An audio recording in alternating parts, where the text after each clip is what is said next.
what can I say? I've been inspired by Oscar's PowerPoint presentations here. So I'm going to take a stab at some technology tonight. Let's cross your fingers. I did something in Keynote.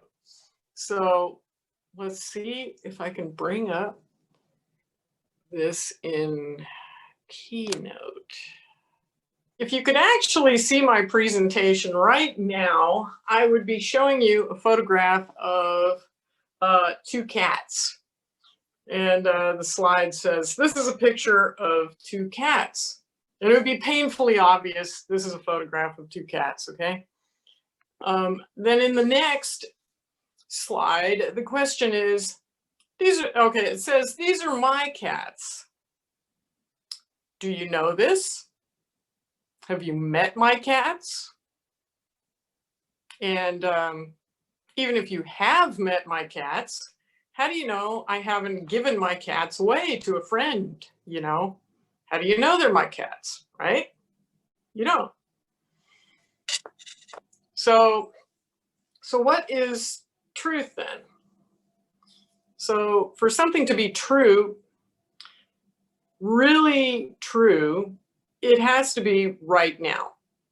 It has to be verifiable, and we together or you individually have to experience it. So what if I said, I am in a round room? Is this true? Well, some of you may have been to my house. You may have been in the room I've broadcast from. Maybe you haven't. You don't really have any way of knowing. You don't know where I'm broadcasting from. I could be downtown at Riverside Zen Center in a square room. So how much is really true? If I say something, is it true? And so now we come to the second photograph of my presentation, which if you could see it, you'd be looking at a picture of a television set. And it says, is the news truth? You'll probably never really know. And it says, let's talk Costco. So some of you may have heard me tell the story about how Kenton and I went to Costco one day, and gunshots broke out inside the store. And everybody started running and screaming to get out of the store. Everybody was in a panic. And my darn husband, he wouldn't leave. For whatever reason, I kept saying, we need to run, and he wouldn't run. Anyway, eventually I got him out of the store, and we got home and turned on the television set, and it's on the news. But what was on the news was kind of interesting, because although we couldn't see the gunman, we heard the shots, and they're interviewing people who were there and trying to find people who were closest. It's like, you kept hearing kind of conflicting stories as to what people saw and what happened.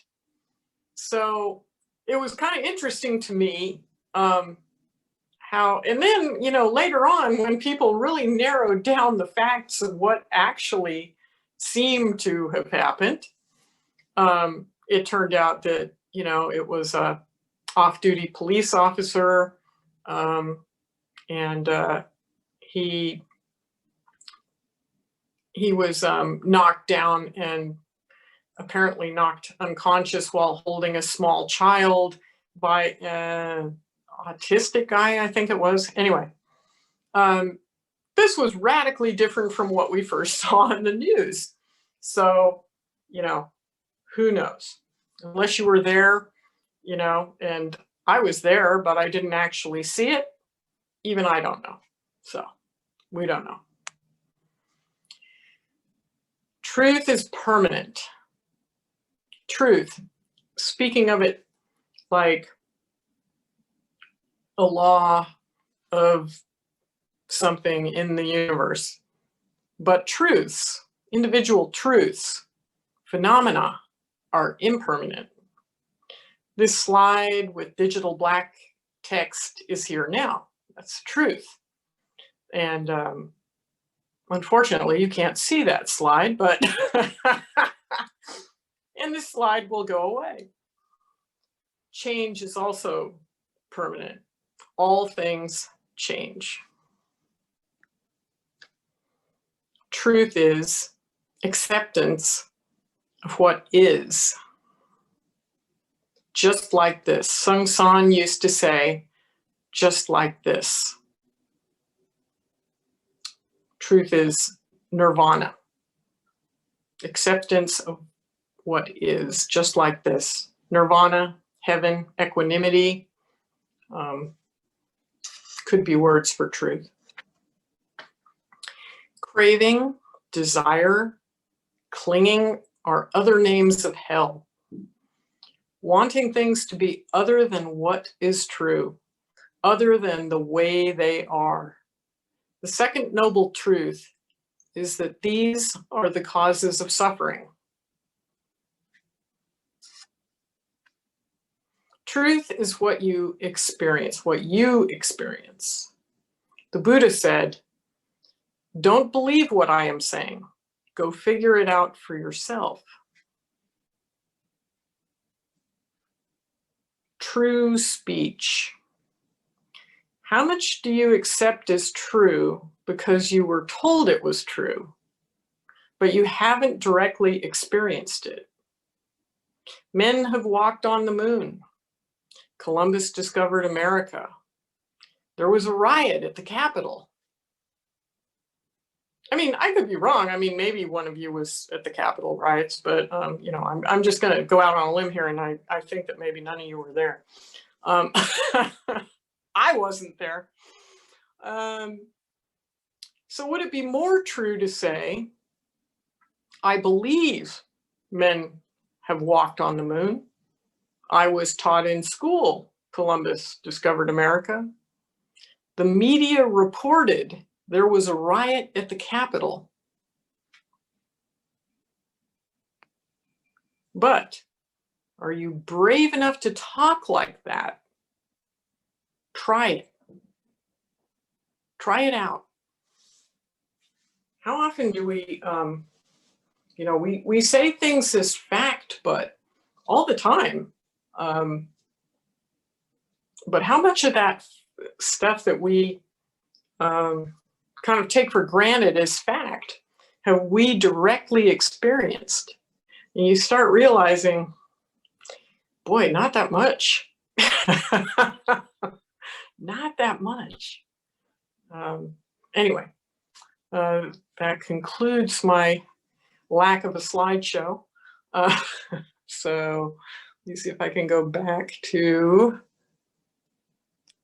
see if you guys are still there. Are you all still there? You're all still there. Yay. Okay. So anyway, I'm sad you couldn't see my lovely slides. They were so exciting. You know, they were all white with black Helvetica text. And so unmute, comment, discuss. What do you think? Is it heretical to say that truth is permanent? Is truth is kind of a fixed law of the universe, would you not say? Or what does Myoto have to say? I'm curious. I say it depends on how you define truth. If you're saying truth with a capital T as a fixed law of the universe, then by definition, truth is permanent.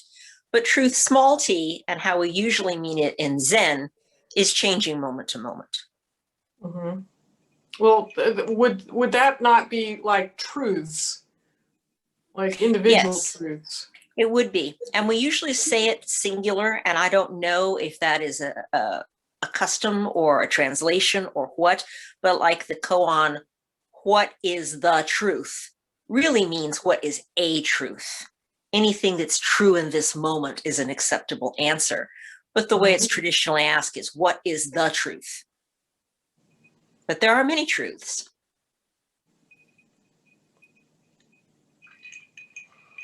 So I have a for you, Marian. Sure. So you said that the truth is that we need to accept what is happening in this moment. Does that mean that we should accept social injustice and not try to change it? No, not at all. Not at all. But that said,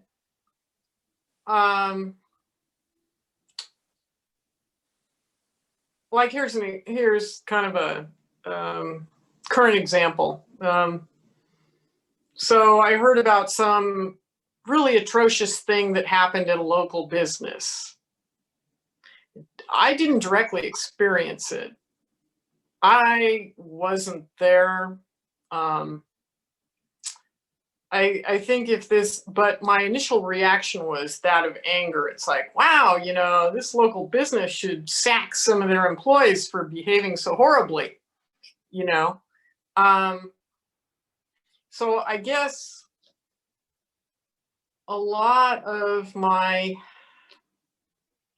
thought there is, yeah, social justice, yes, but be sure that you are accurate in knowing, that said atrocity that you're railing against actually was committed, and that you're not just basing it on, something that you don't really know to be true. That would be know your facts, I guess. Or at least try to know your facts. I think that we assume a lot, and I think that I don't know. Do you think I'm 56? Do you think that people have become more assumption based, or have we always just kind of assumed and jump to conclusions? Do you think we're getting worse at jumping to conclusions as a human race? I'm going to go out on a limb and say yes. And I'm also 56. And I think a lot of that is social media. Mm-hmm. I was listening yesterday to a reporter named Ronan Farrow, who is very bright. And he's been doing a series of, what's the word I'm looking for? Profiles of different members of the Capitol riots and who they are, what their background is, that sort of thing, to basically show that these are not the poor and the downtrodden, as had been reported, right? So he's trying to shed some light on that. And one of the things that he was saying about this is that these people that he had talked to, that he was profiling, got their news from Facebook. Not from CNN, not even from Fox News. And I say not even because they're more liberal, or I'm sorry, they're more conservative. CNN is more liberal, within a certain range, but from Facebook.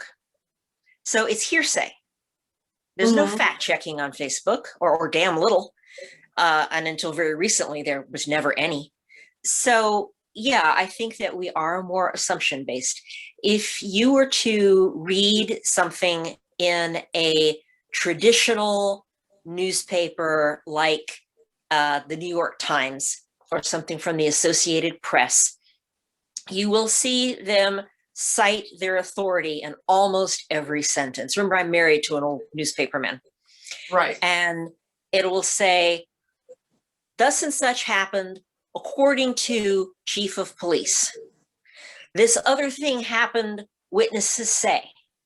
And almost every sentence on good journalism will say where they got it from. Right. Because the reporter wasn't there when it happened either.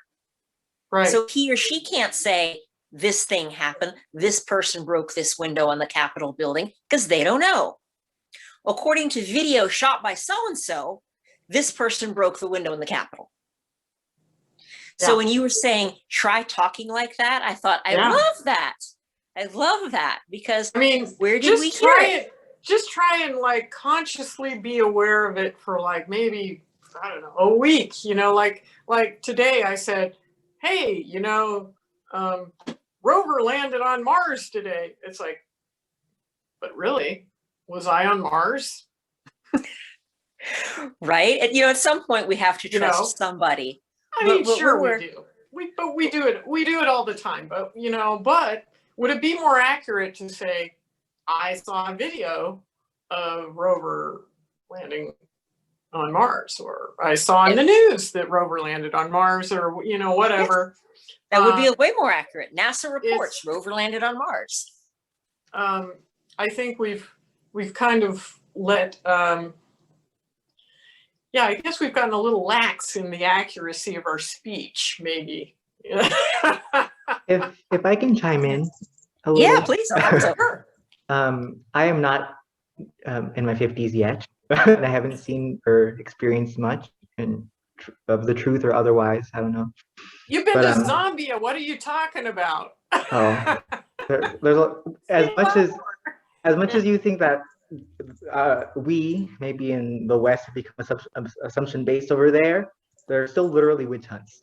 So I don't know, but yeah, I mean I've thought about this a lot recently, with everything going on, and especially in like personally right now, I've started to kind of look into the trying to investigate the truth of my heritage in a way, and I've been reading a lot of like anthropological things about the Aztecs and about ancient Mexico, and it's so interesting how different the story of the world is than the meager little glimpses that we were given in elementary and school and later on, the whole narrative. And I think it's not as much as what I think. I mean, it's not an original thought. I'm stealing from other people that I've been reading and stuff. Particularly this one guy named Gordon White. He has a podcast, and he also just blogs and talks about stuff. But and he cites his sources, so I don't check them. And what he says is, in citing someone else whose name I don't remember, but some kind of sociological theorist who talks about how we historically we have this idea that we're the progenitors of the age of enlightenment, the age of reason, that we're people who become enlightened by science and by a certain way of empirically measuring what is true, a very materialistic idea of what is true. But even in this very austere and formal kind of scientific perspective of the world, we're starting to see that, well, maybe that's not the whole truth. As a society, we're kind of beginning to question a lot of the assumptions that we took for granted, as is natural, as happens, and even talking about newspapers, right? Like something that was a more respectable kind of thing, perhaps in the past. But I remember, that point just made me think of Nietzsche, who famously is, a person who always confronts, the idea of truth, or the standard that people hold to be true, or, anything that people kind of place on a pedestal or as a pillar, and it's one of his earliest writings, and it's called Anti-Education. And he specifically talks about, the ridiculousness of the newspaper like way of seeing reality that people have, and even criticizing, the type of things that are spoken of in newspapers as being, a sign of the West decline, even in, these are the 1800s, Yeah. So I mean, for me, that's what it is, I believe in it, some kind of objective truth, but I also know that perhaps the very other, and I like to think of myself as a rational person too,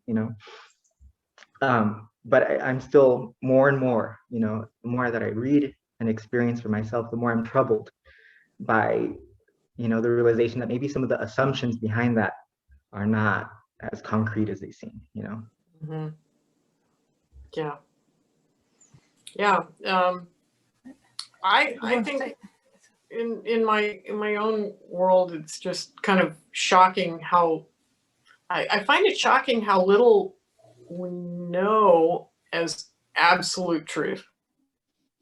You know, it's a real small, you know, when you think about that, it's like things kind of shrink a lot. It's like I know that I'm in a round room looking at a iPad. You guys are talking back to me on it, and you know, there's some lights in the room and a cup, and you know, and beyond that, what do I really know? You know? Yeah, I also wanted to add something just really quickly.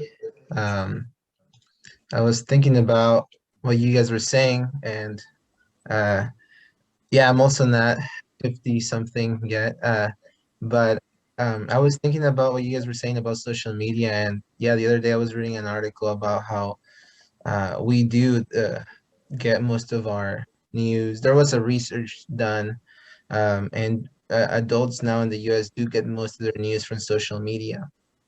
But before social media, there was um, the newspaper, and you know, and before that, there was word of mouth, and et cetera, et cetera. And I think to an extent, people who have been in power historically have been able to manipulate these truths or what gets out into the public. So I mean, right now we as um, people here have social media, and that's where we get, as consumers, that's where we get our information. But before that was the newspapers, and our idea of the newspapers are maybe, you know, they tell the truth, but it's never really always been the case.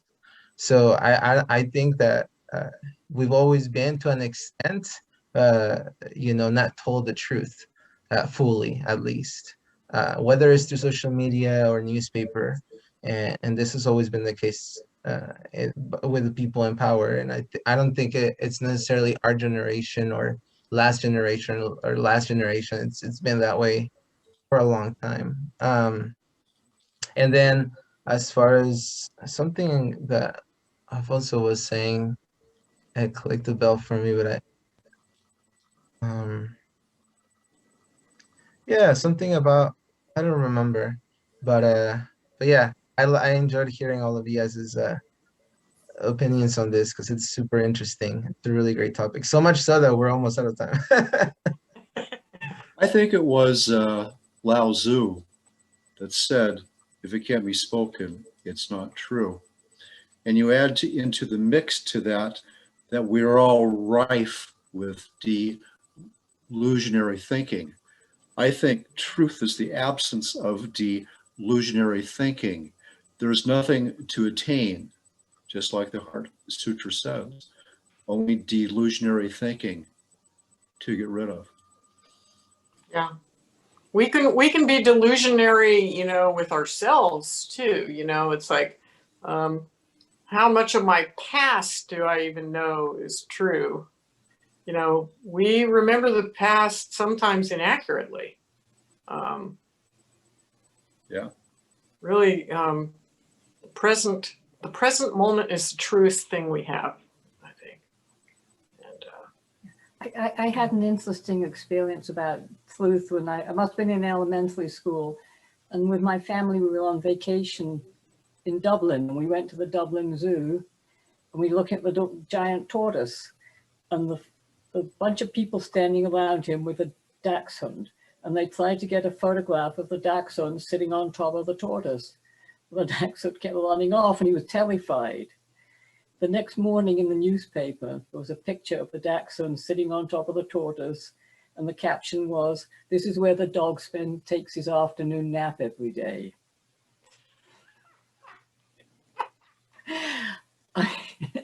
A revelation about truth. there you go. I mean, you know, truth is the putty of whoever owns the newspaper, right? Yeah, I'm going to say one thing about newspapers real quick, or one more thing, because I am married to a newspaper guy who used to work for the Associated Press, who is a wire service reporter. when newspapers are dying, as you know, but I grew up reading the paper and my parents read the paper. And here's the one difference between news on Facebook and news in a newspaper.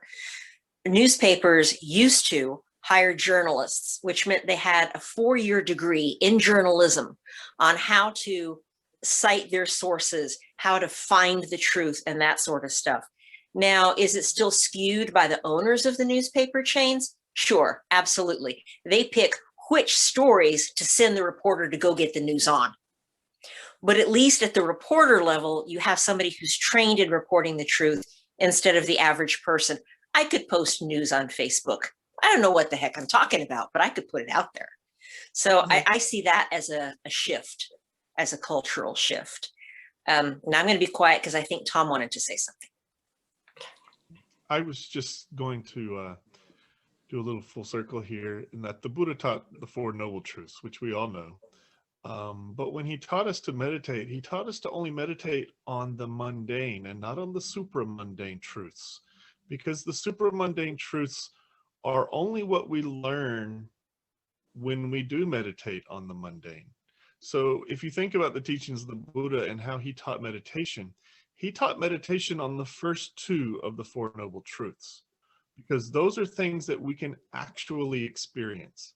We experience suffering, and we can, or unsatisfactoriness, or however you want to define dukkha, but we can also experience what causes suffering. But it's a supramundane truth when we say there is a cessation of suffering and that there is a path to the cessation of suffering, because we only learn those things when we're able to stop suffering. So we'd only learn the truthfulness of those things when we're able to stop suffering. And so that's where it comes back to meditating on what you actually can experience.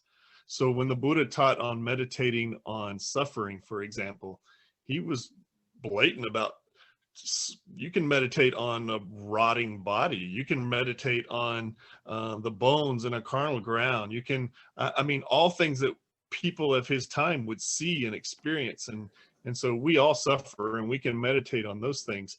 But it's really hard for us to even contemplate meditating that I live a life with no suffering whatsoever, because we don't know that life. So I guess that's all I wanted to point out, was that there are truths that we can verify, and those are things that we experience for ourselves. Other things, much like Marian said, are things that we take on the word of others. Yeah. Until we can experience them ourselves, they remain less than a mundane truth for us. So that was my 2 bits. Well said, Tom. Yeah. So my parting remark will be open mouth, already a mistake. And Marian, I will let you choose how to end us out tonight. Okay, well, have we churned through our meditation time? We did. Yeah, okay. Hey, my it's all parting- good.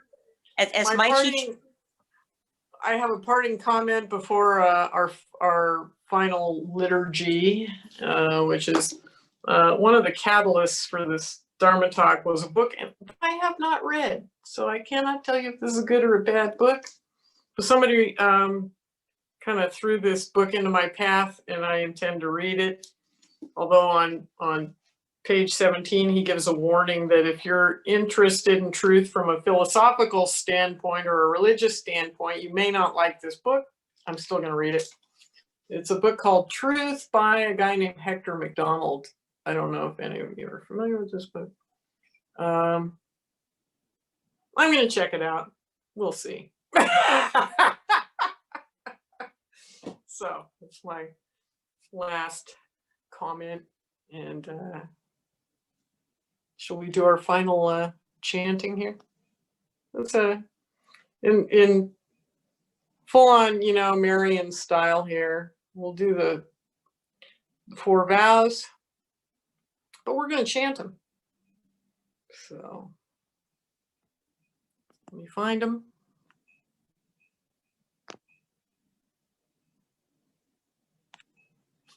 Okay. Everybody muted. the four great vows. Sentient beings are numberless. I vow to save them. Delusions are inexhaustible.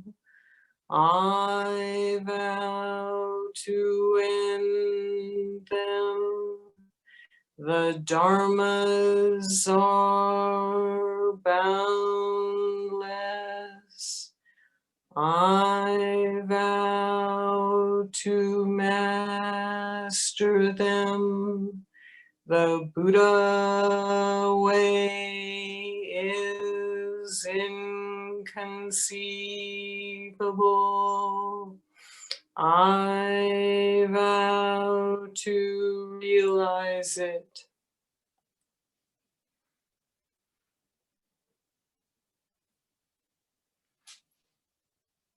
Thank you guys for putting up with my lack of technology tonight.